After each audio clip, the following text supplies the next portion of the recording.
I've only got one left on the film. So we're going to have to do it on this one. She goes 3, 2, 1 and takes the picture. And her little boy transforms into a lizard just as the shutters click in. And then she's like, oh, I'm going to have to put that one on my computer and Photoshop it. Secondly, why are they solar powered in Wales? I mean, look at the weather today. You couldn't solar panel a fart. Notwithstanding the fact that farts are probably causing this weather, according to the mainstream media, who don't know where Kate is. Sorry, officer, I parked in Bradford. Someone must have stolen my plates. Oh, sorry, officer, climate change. They must have melted off. Yeah, Geoff, that's not very safe. You shouldn't do that. European driving time directives, yada, yada, yada, right? Afternoon. This is my 15th attempt at making this video.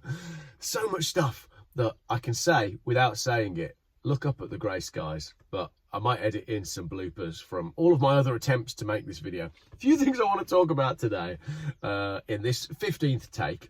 I want to talk about the Kate photo, solar-powered speed cameras, number plates, ULEZ and number plates, some comments on my video and number plates, a plan for my Renault 11, and 2 cars I've got for sale.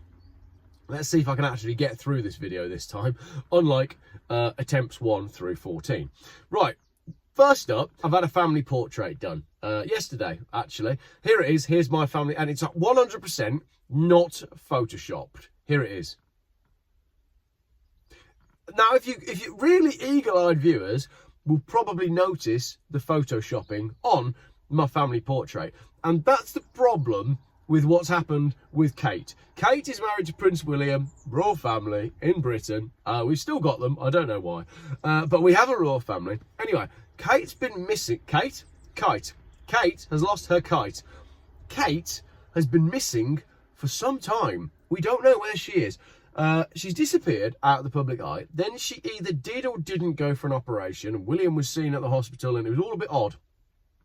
Richard Vobes made a video about the fact that Kate had gone missing, and he got loads of hate in the comments. So much so that I phoned him and I said, Richard, are you all right? Because that Kate Middleton video saying that she's gone missing, everybody hates you for it. And I don't know why. I don't understand why people love the royal family quite as much as they do. But in Britain, apparently they do. Anyway, Kate's gone missing. Then she either does or doesn't have an operation. And then she puts a family portrait out to the media. And the media go, oh, wonderful. Kate's fine. Look, here she is. She's at home with the kids. And then eagle-eyed viewers spotted some photoshopping, as many of you just spotted on my very cleverly photoshopped picture. The kids have got weird hands. One of them's got like a hand missing, and there's something going on with Kate's sleeve, and her zip doesn't quite connect properly. So the photo has been doctored. Why has the photo been doctored? There's a lot of questions here, aren't there? There's a lot of questions. So where is Kate? Why was a doctored, badly photoshopped picture submitted to the media? And then what happened next was basically the Associated Press, the media, the organised mainstream media, issued like a kill switch to kill the story. Right, delete the picture. Pretend you haven't seen it. If you've got it, scrumple it up, put it in the bin. If you showed someone that picture, go and knock them out and give them like that thing from Harry Potter where you make people forget stuff.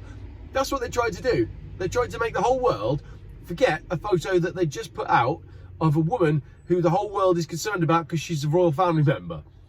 So then, today, I think, Kate has now, I don't know what she's done. She's gone on her Facebook and she's been like, you know that family picture that we put out? Yeah, I photoshopped it. Why did you Photoshop your family picture, Kate? Is it because actually your children are shapeshifters? And you were like, right, 3, 2, 1, ready? I've only got one left on the film. So we're going to have to do it on this one. She goes 3, 2, 1 and takes the picture. And her little boy transforms into a lizard just as the shutters click in, and then she's like, oh, I'm going to have to put that one on my computer and Photoshop it. Has that happened? I don't know. It's a hilarious story that I don't understand. I have so many questions. Why have we got a royal family? What are they for? Why haven't they all been hung? No! I can't do take number 16. Take number 15 is bad enough. You can't talk about people being pulled through the streets by horses, because that happened in Mexico with a mare, and I talked about that on another video from a long while ago. I'll put a link here because that was quite a funny video. Anyway, the Kate photo is being photoshopped. We don't know who photoshopped it. Whoever photoshopped it did a really bad job, and we're not sure why. Let me know in the comments what you think is going on with this story, because it's crazy. On to cars. In Wales, on the Black Mountain Pass, some naughty boys have vandalised the solar panels that power the speed cameras on the Black Mountain Pass. I know. I thought that too as well. Why are you using... Well, firstly, why have you got speed cameras on the Black Mountain Pass? It's average speed cameras. Beautiful driving road. Secondly, why are they solar powered in Wales? I mean, look at the weather today. You couldn't solar panel a fart. Notwithstanding the fact that farts are probably causing this weather, according to the mainstream media, who don't know where Kate is. Anyway, the solar panels have been damaged, so the speed cameras are not working in Wales, which is really unfortunate because we need speed cameras for money. Anyway, speed cameras, I'm just going to go into my next section here. Speed cameras only work if you've still got number plates. And I saw something on TikTok earlier on. Let me find it. There's a video of a man removing his number plates to avoid... I actually think he might be avoiding a parking ticket, but this is on TikTok. He gets his drill with his screwdriver bit on it, and he removes his front and rear number plates. Obviously, the comments kicked off, and I'm going to read you some of them. Someone says, if everyone did this, the whole scam system would collapse instantly. And he's correct. Someone else says, that's true. It's the money gravy train for so-called authorities, aka council muppets. And someone else says, that was my idea too. Just take the plates off. Best way to beat the poxy system. So it's not just me saying it's time to remove your number plates. This is lots of other people saying it's time to remove your number plates. Someone else then says, oh, a car with no plates parked here, tow truck time. Implying that if you leave your car parked outside with no number plates on it, then it's going to get towed away. That could possibly happen. But someone has replied here and said, if everyone did it, they wouldn't have enough tow trucks for even a small percentage of vehicles. Now, someone else has said, wouldn't it be better to copy council cars' plates and put them on? No, because it's quite easy to explain away missing plates. Oh, sorry, officer, I drove through a flood. They must have fallen off. Oh, sorry, officer, I'll offer you a bribe. Sorry, officer, I parked in Bradford. Someone must have stolen my plates. Oh, sorry, officer, climate change. They must have melted off, right? You can explain that away. What you can't explain away is wearing somebody else's number plate. That's cloning cars and that's fraud. That gets you in more trouble. But it's quite easy to explain away a missing plate. Oh dear, the glue holding the plate on must have fallen off. What are we to do? Anyway, someone then says, I spotted in Cardiff last week parked up a car with clip-on plates, right? So these are using metal spring-loaded clips that you normally use for changing your number plates on a trailer, for example. In my experience, they're a little bit fiddly, but someone else has actually come up with my suggestion in a moment. Someone else says, just use cardboard, but keep a set of legit plates in the car. So I think they mean, like, you know, when you go to buy a trailer, but you haven't got your number plates with you, so you basically get a piece of cardboard and a biro and you write your number plate on and you think that'll be good enough because there's no police around and I probably won't get pulled over anyway, and the chances of me being done for no plates is absolutely minimal. Not that any of you have ever done that, but it's true. But it's not true, because that would be suggesting bad things. It's not true. They probably will find you. Someone else then goes on to say, seriously, mate, it's 19 quid for a pair of magnetic number plates. Do it all the time. It prevents enforcement agents too. So this person is saying, don't worry about having your plates fallen off, officer. Don't worry about cardboard number plates. Just get yourself some magnetic switchable plates for £19. Then someone else says, have you got a link for that? And he posts up the link, but they're a bit more expensive than he was expecting. Now that's where this comes in. This is 3M magnetic tape, right? And it's really easy. If I could just do a little bit of Blue Peter, I'll show you an example. That's how easy it is. Job done. A little bit less than 19 quid. Not that I'm running magnetic plates on any of my cars. That was I just made that to clarify for the video. That is not my actual number plate. Anyway, so you can make magnetic number plates fairly easily, and that way all of the ULEZ fines will go away. That's it. That's that section. That's all I've got to say. Oh no, it's not. It's not, because it then kicked off on my YouTube, didn't it? Oh, I remember now. I'm not doing take number 16. We're going to stick with this one. Take 15 is the one. 15th time's a charm, just like passing my driving test. Now, I was actually third time, but I think my wife took about 15 driving tests, but that's another story, because she's actually a very good driver. She's just disorganised, not unlike myself. Anyway, number plates. I said on one of my videos the other day that I was losing subscribers slowly because something has changed. Don't know. I'm on a list somewhere. Not that list. An okay list of freedom fighters. And somebody replied saying, no, Geoff, it's not because you're getting close to the bone. It's because you're advising your viewers to do stupid things like remove your number plates. I've never advised anyone to remove their number plates at all. I'm just saying you can if you want. And you'll get less speeding tickets and parking fines if you do that. But I'm not advising that you do it, but you can if you want.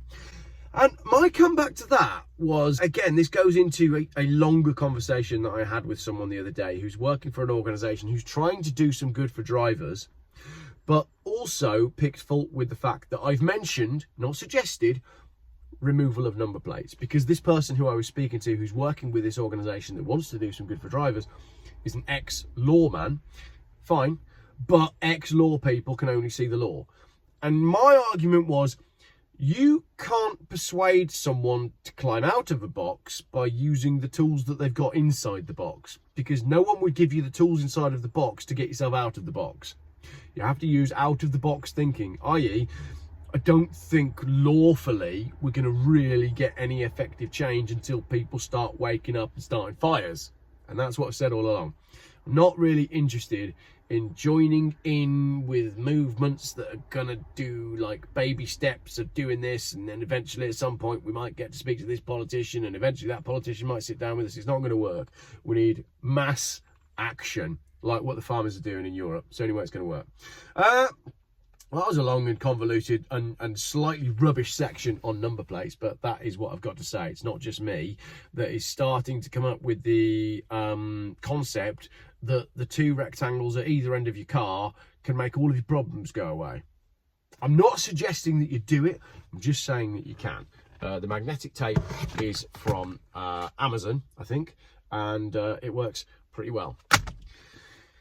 Oh, the other thing as well, if you're thinking, hang on, Geoff, my boot is actually made of plastic, so the number plate won't stick, is you can get like a metal bit. So you mount a metal bit to your car, and then you magnetically mount your plate to that.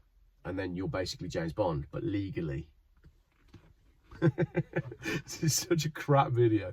But when I make a bad video, and if I think it's bad, sometimes you lot think it's good. So let's carry on with it. Anyway, it's a Monday, and let's just roll with it.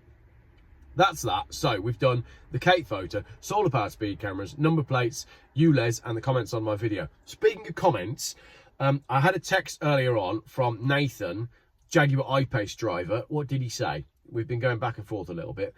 He texted me 1:45, getting a lot of hate on your comments, I am. Everybody, can you please start being nice to Nathan? He is actually finding it quite funny, and he's not really too bothered about it. But he's had loads and loads of contact from reporters, but not yet heard anything from Jaguar. But Craig from Big Brother wants to talk to him. Craig from Big Brother had the same problem with his ipace.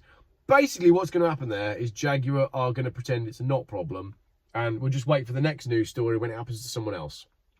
If you own a Jaguar ipace right now, I wouldn't want to be owning a Jaguar ipace right now.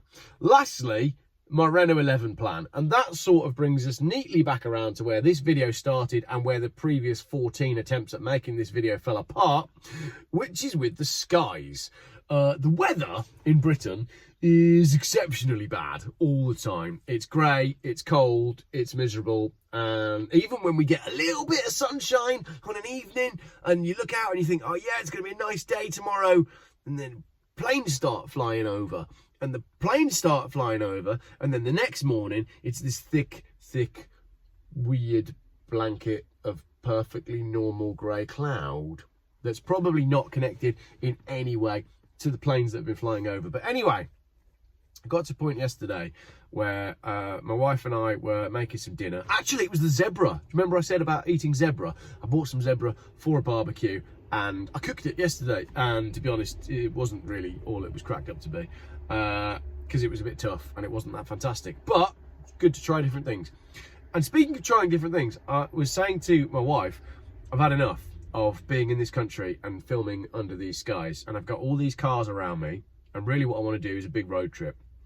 And she said, why don't you drive to the bottom of Spain and I'll fly out with the boys and meet you out there. So that's what we're going to do. I'm going to drive my Renault 11 to the bottom of Spain, 1,400 miles. My friend Craig, right now, he's texting me right now. He's putting some spotlights on it for me. It's going to look like a rally car because the Renault 11 rally car looked fantastic. So that's what I'm going to do. I'm kind of curious, and again, I'm going to get loads of hate from people in the comments being like, Geoff, that's not very safe, you shouldn't do that, European driving time directives, yada, yada, yada, right? Let's say I got off the ferry at 7 o'clock in the morning, or when it first goes light, so 9 o'clock in England. Let's say I get off the ferry and I just drive. How far can you go? How many miles can you do in a day? I don't know. I've done some pretty big driving days in my life, but never really on my own like that.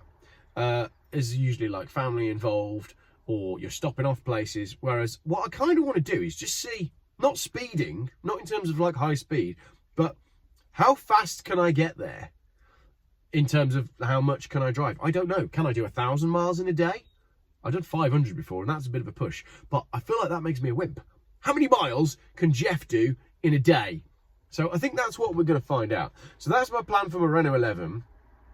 And then I was thinking, if I want to be doing more European travel, which is what I want to be doing, I want to be making some sunshine videos. So doing all the stuff that I do at the moment, but in the sunshine, I was then thinking, why have I got this Chrysler PT Cruiser and why have I got this Ford Fiesta? So if you would like to buy my Chrysler PT Cruiser or my Ford Fiesta, photos are here, then do get in touch. They're both MOT'd. Yes, I'm going to be doing a woody wrap on the PT Cruiser, but you've got about 2 weeks before I can get that done. And I'm worried that what I'll do there is, I've paid £1,000 for the PT Cruiser. It's probably going to cost me a few £100 to do the wood grain wrap, and then I'm going to sell it for £900. And it doesn't make wheeler dealer sense. It would make more sense to just sell it now and have it out of my head and out of my way. So if you'd like to buy a Chrysler PT Cruiser or my Ford Fiesta 1.25, then do get in touch on geoffbuyscars@gmail.com. Yes, I made it all the way to the end of my own video. And if you made it all the way to the end of my own video, then leave a comment. And the code word, if you made it to the end of the video, is I've noticed the skies, Geoff. And we'll leave that at that. What else is coming up this week? Going to be doing a general chat with Richard from Challenge the Road, where we're talking a little bit about Mark McCann buying supercars and stealing Range Rovers and fishing. And we actually talk about the skies a little bit in that video as well, because he's depressed. Well, he's not depressed, but he's gone fishing. He's normally, Richard, whenever I phone him, he's always doing something, he's always busy. But I phoned him today and he's fishing. Well, he hasn't caught anything, so he's more sitting by a lake. Because I guess if you're not catching anything, then you're not technically fishing, you are sitting by a lake. But there you go. And all of the usual crazy mix of content coming up this week. The crazy content will stop when the world stops being crazy. But as that is not on the horizon in the foreseeable future, not that the future actually is foreseeable, because you can't see it because of the grey clouds. But we don't talk about that on this channel. Thanks for watching. But better videos coming up on Tuesday, I reckon. I reckon Tuesday we'll have it dialed in.